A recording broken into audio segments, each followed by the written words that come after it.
In this video, we're going to discuss 10 of my most favourite solo board games that I'm enjoying right now to start off 2025. But this video is more than just that. I'm also going to discuss what are the 5 main things that I'm looking for when I'm looking for that ultimate solo board gaming experience.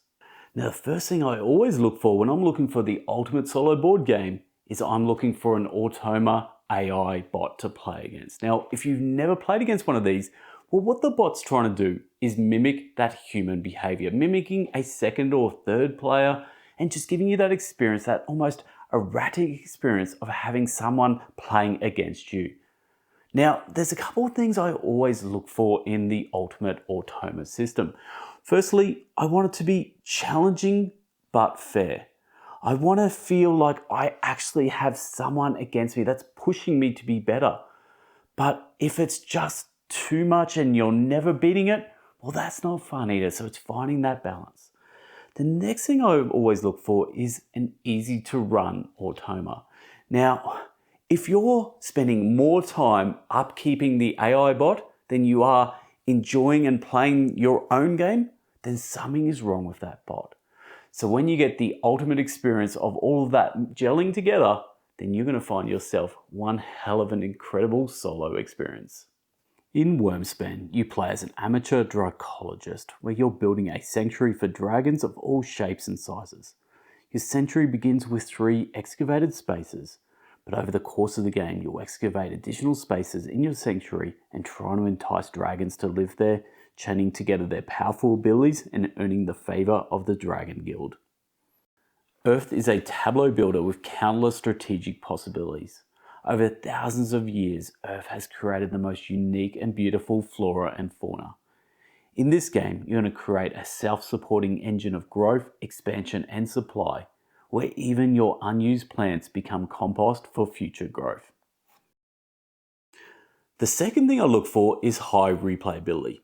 If you truly love a game, then you're going to want to play that game over and over again. So there's a few things I look for that keep my games fresh. The first is variable setups. Now, variable setups means every time you start a game, there's going to be different elements that might move or change. That's going to make that game feel fresh before you've even started playing it. Next up is expanding difficulty. A lot of different solos have beginner levels all the way through to expert levels. Now, if you're starting to get into solo gaming, the last thing you want is some expert solo mode to make you feel overwhelmed and you just don't enjoy it. So having that scalability across different levels is perfect for replayability. Next up is going to be modularity. Now, modularity, look, this could be a whole new expansion or it could just be little modular elements. But what's going to happen is you need these elements to help keep you engaged over the games. As you get more and more confident with a game, be able to add in new modules, again, to keep that spice running in that game, it's just priceless. Based on a simple and intuitive hand management system, Heat Pedal to the Metal will put players in a driver's seat of intense car races, where cars will be jockeying for position to cross that finish line first. Drivers can compete in a single race or use the championship system to play an entire season. In this game, you can play solo using the Legends module, which will add a whole bunch of automated drivers that will really push you to the limit. It is the late 26th century and Earth is recovering from a catastrophic explosion that exterminated the majority of the population. Those surviving humans, organised along 4 radically different ideologies called paths, will rebuild this world as they see fit. Anachrony will feature a unique 2-tiered worker placement system. You'll travel out to the capital, or will you venture out to the devastated areas for resources? Whichever path manages to collect the most points will be the new seat for the capital, thus the most important force left on the planet. The next one is going to be dependent on how time poor you are. For me personally, I have kids. I have a life to live. I don't always have hours and hours to spend gaming. Sometimes I might have that perfect sweet spot of 30 to 40 minutes just to sit down and unwind after a long day. For that reason, I'm going to need certain games in my solo collection that are going to meet quick setup and easy management. Now for quick setup, that's nice and easy. I want to spend less time setting up and more time just having fun with the game in front of me. So we've all had games in our collection where the setup might be an hour long, By the time you even get to the game, you're already mentally exhausted. Next up is streamlined rules. If you're spending all your time head deep into that rulebook, again, you've lost that immersion in your actual game. And then finally, I look for a smooth turn structure. Now, solo gaming should run smoothly without having excessive bookkeeping to really drag you down. So there are 3 things I look for in my games for quick setup and easy management. In Snowcrest, you lead your village and its monastery towards enlightenment. Control a unique faction of priests, farmers and labourers. Build structures, tend the barley fields, harvest juniper from the forest, present offerings, become lost in meditation, and finally uncover the secrets of a bygone age. Overcome the monstrous guardians of this knowledge and bring peace and prosperity to the snowfields. In trekking through history, you'll be travelling back thousands of years in time to experience great moments from our past. On each turn, you'll choose to visit one historical event and spend a certain number of hours doing it. Doing so will yield benefits like checking off items on your itinerary for points and earning time crystals so you can bend the space-time continuum for future turns. Something that's important for me is a sense of progression.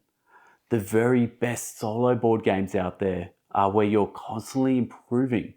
You're pushing further than you've ever pushed before. That feels rewarding.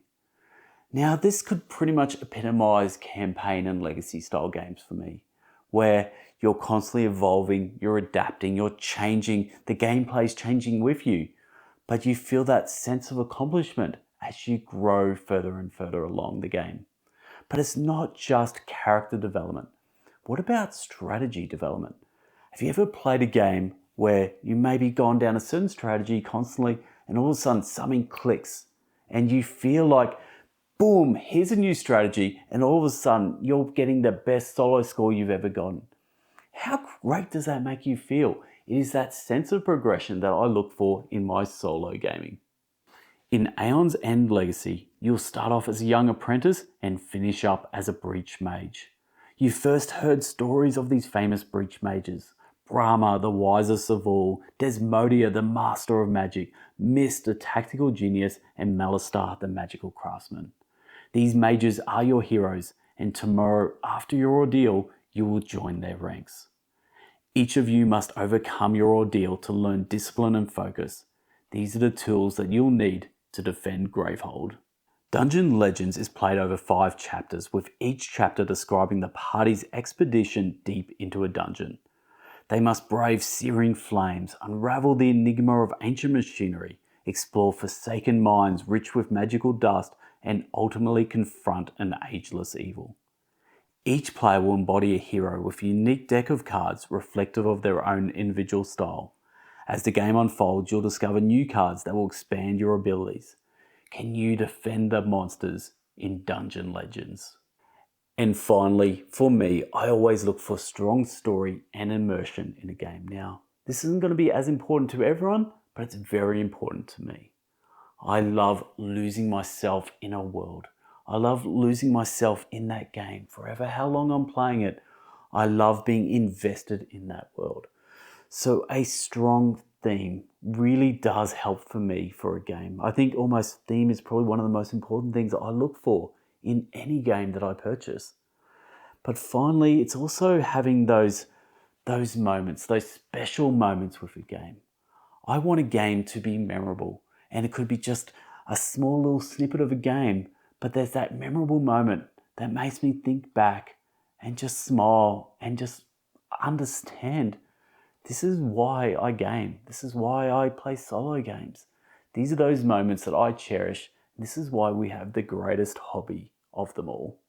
I love me some board games. 20 years ago, a meteorite descended on this earth, and from there came a whole bunch of monsters which took over your cliffside village called the Monument. Now, the original villagers, who are now refugees, are desperate to return and rebuild. In Now or Never, you're going to rebuild that ancestral village of yours and guide the rest of the villagers on their journey home. Although the creatures of the meteorite have lost much of their strength, many of them remain, and you must fight them off to protect your travelling villagers. ISS Vanguard is a solo and cooperative campaign board game where you'll play as one of 4 sections on board the first human ship with the potential to reach outer space. In the ship management phase, you'll be researching technologies, producing equipment, recruiting crew members, and resolving many situations. From there, you'll be going out to the planets and exploring. You'll be getting different information, different resources. You'll be fighting back a barrage of threats as well as a running timer of supplies before you have to run back to the lander to lift off back to ISS Vanguard. So there you have it. We have 10 solo board games, and I also have the 5 different things that I look for when I'm looking for a great solo board gaming. So leave a comment below. Would love to hear what is your favorite solo board game. There's so many out there. Look, games that are perfect for me may not be perfect for you, but they're at least worth trying. Now, before we get into these games, I need to understand, why does board gaming affect me so much? Well, it's dopamine. Dopamine is that reward system for your brain, and the more you game, the more dopamine hit you get and you feel great about yourself. So why not just grab someone and play a game right now? Right? Well, wrong. I tried my partner and that didn't work out well. Hey, babe, you know what I'm thinking? Not a chance. I tried my kids and they were too busy just modeling and didn't want to actually play. I tried a dog, just kept eating all the components. The cat, well, was too busy scratching themselves. And then finally I tried my friends and they all said no. Hence why I thought there'd be other people out there just like me. And that's why I'm making this solo board gaming video. There's enough games in here for everyone to be able to just enjoy a game, get that dopamine hit by themselves.